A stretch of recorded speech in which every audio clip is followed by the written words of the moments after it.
Samantala, nagkaroon ng emergency landing sa Haneda Airport sa Japan ang eroplano ng Philippine Airlines.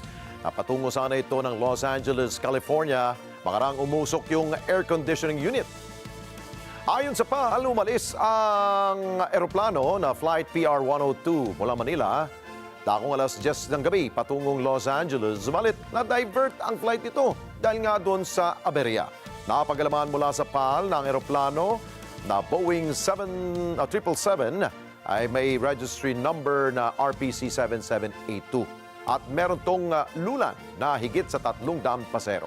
Nakipag-ugnay na rin ang PAL management sa Department of Transportation at maging sa otoridad ng Haneda para mapabilis ang pagsasaayos ng kondisyon ng mga pasahero.